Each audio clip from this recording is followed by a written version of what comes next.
नै दिनै जोंहा कालचार कमप्लेक्सआव ट्रेनिं लानो फैदों।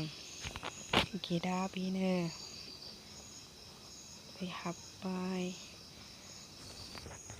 नै जोंहा नैबे लामायाव फटक लाबाय आरो दसेनो। नैबे अफिसनि मानसि थायो। ओमफ्राय नैबे गावस्रानाय लामा आरो साहाजों थांबाय आरो ओमफ्राय बै नुहुरनायानो आरो नै मोनफैबाय जोंहा।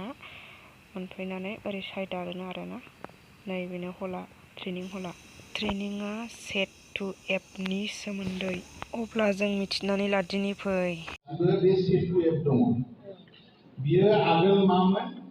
आरटिपिएस right to public service act होननानै दंमोन 2012 आवनो। दा बेखौ मा जाखो? बे सेट टु एपआव जाबाय।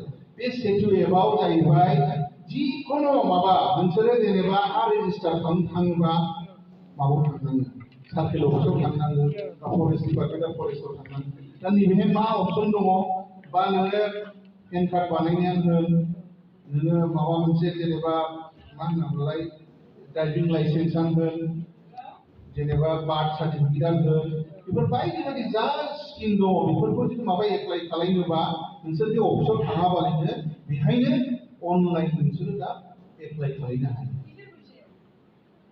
बेसिकलि अनलाइन एप्लाइ खालामनो हागोन आरो मबाइलावनो खालामनो हागोन। मबाइल अनलाइनबाथ' मबाइल नेट थानांगोन एसे। मबाइल थागोन, कम्पिउटार थागोन। बुजिबाय ना बायद'आबो? सिम्पल बेनो बेसिकलि।